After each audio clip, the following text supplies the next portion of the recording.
November 2nd, 2021. I'm trying to figure out what the difference between language and slang is.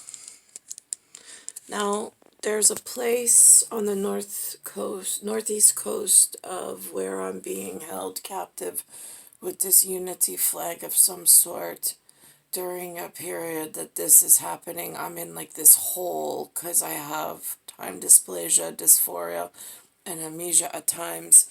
Sometimes it's hard to hold wave thought pattern because of the radiotelescopy and the microwave and the convection that they have, the dome and the, I don't know, at this point it feels no longer like a sphere of protection, an inner circle. It feels more like an artichoke with petals, some to the metal and some to whatever, in a blooming onion type of a scenario. The Outback made that blooming onion. They fried an onion. Oh, it was delicious with horseradish sauce, but I seem to think that that might be the wrong vernacular in verbiage for something else. But whatever on that. So now, but that's what the Americans seem to have done in their ship to shore and their loons and their seagulls. I really think I need an albatross. If that's Albania, Albanese, Albany, and an albatross. I believe that's a good Sloman's Shield type representative, perhaps to know. Just saying. Alright, so now, although I think he's kind of hostile at times, I'm just saying. Alright, so now there's a place called Langley, I have heard. They posted on this MAXIPAD version that I have access to of the internet. I have my own version of the internet. Not everybody accesses the same internet that I have been exposed to. So mine's called a MAXIPAD for tampon, for cotton shields instead of tin shields, since that's all I got at this point. Alright, for being a woman who's being microwaved in real life and as proof of it in a blood pudding kind of a gross way. Alright, so now in a TMI. Alright, so there's something called Langley. So now, slang, is that slangly? Because some of their political effects from like ad council from the ship to shore children, and then they used to say from farm to table, that would be the land kiddos. I'll say that they're the innocents over in what I imagine Iowa should look like. I don't know what's growing there now, but let's just say it's the way my grandfather's house looked for the moment. On one farm, one lagoon.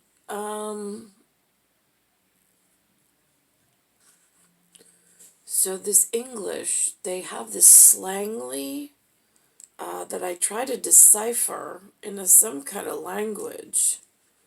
But I don't know, because sometimes they speak and I don't understand them, the humans. Like there's this thing that they speak of. They say this word feminist. And they say it with anger and disgust. Alright? Then they say this woman, and then there's the other ones that are prideful of it, and I look at them and I still don't understand their code. Then there's this, see, I'm fettered. I am fettered to a ball and chain system I would never wanted to leave. I don't know how somebody took gloves off and pulled the string into some whack job,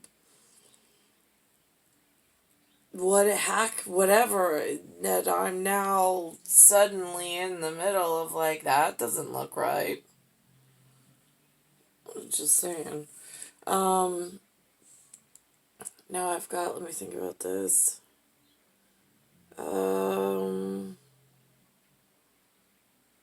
what happened to my fettered relationship with my albatross?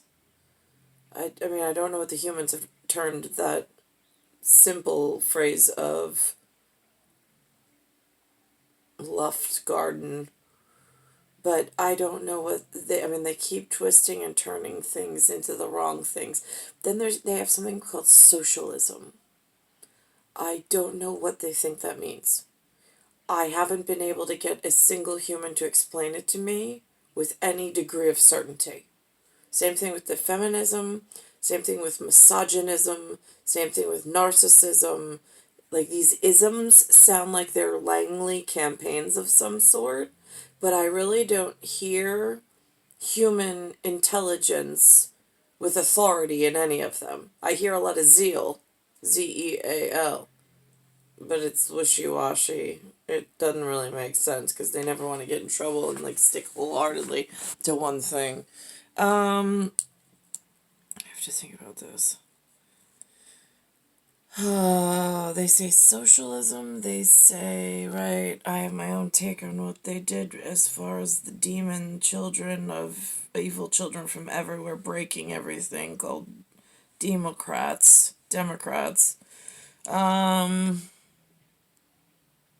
And then let's think, feminism, they said socialism. Then they say something about communism, and I'm like, okay, I gotta break that down.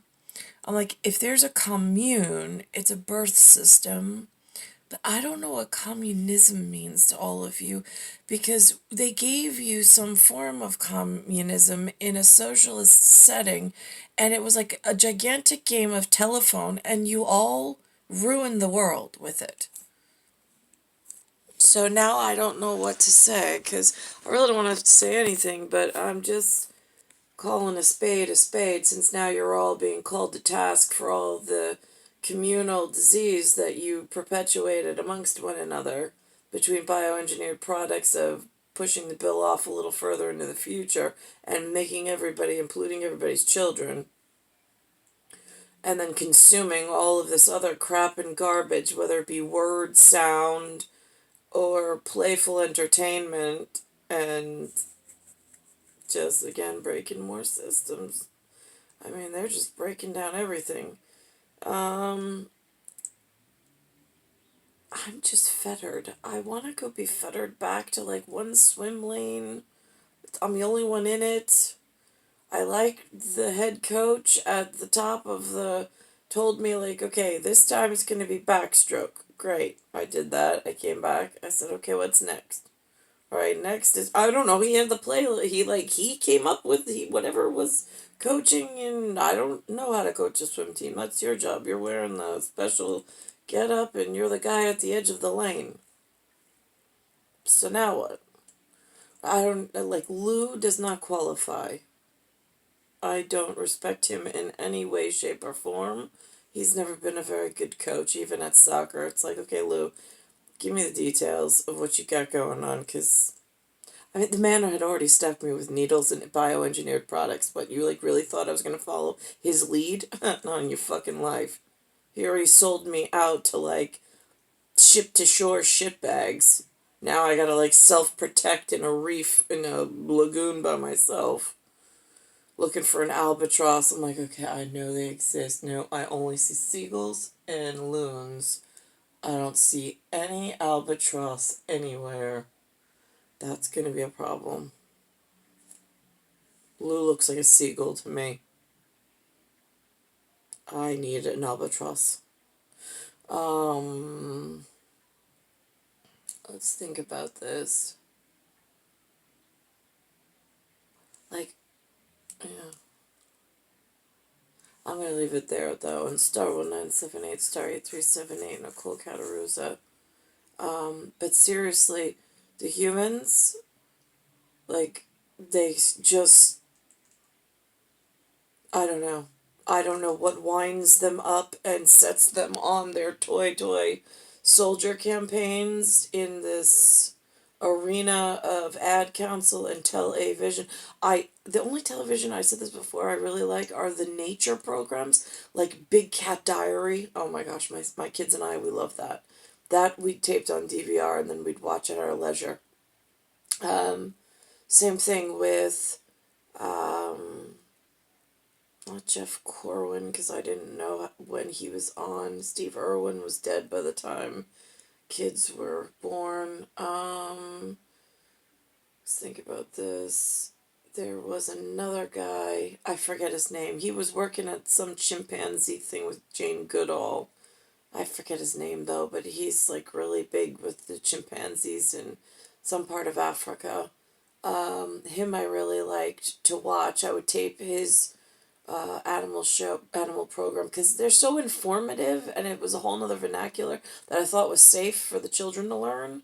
Plus animal behavior and watching how the animals move and what the experts say with a breed that's outside of humans, so it's somewhat safe for them in this lagoon where I'm looking for an albatross to save us all, and I got two seagulls I was born to, and there's loons all around.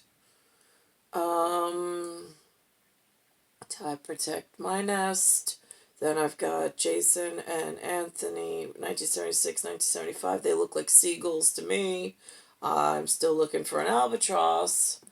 Think about this.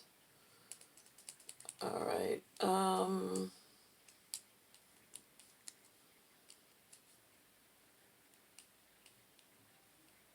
My son Benjamin, when he gets into the right hands, will be an albatross someday, is my hope. As will Alexander and Anthony. Daniel is I call him like a twin dwarf. He's a small dwarf planet all unto himself. Him and I have special relationship, but it is a different relationship than my other three. Ben has his own relationship with me, like little daddy of the house. I always put him in an albatross position to protect the other two fledglings. And I always put him in a position of power in the house, because, again, he would vacation on the weekends with a seagull. It was a problem. But he came home to Mom, who was looking for the albatross, and luckily had a grandfather who was an albatross, kind of, sort of, but not really.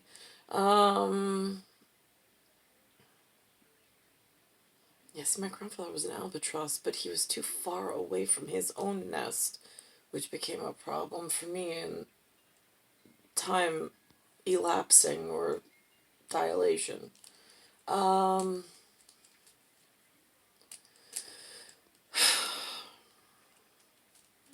I'm still stuck amongst the seagulls. I don't have any albatross that I know of. Star 1978, Star 8378, Nicole, Cattaruzza. It's Bayside Station, Bayside, New York, 11361. It's Earth, Solar System, Milky Way, Universe, Galaxies program.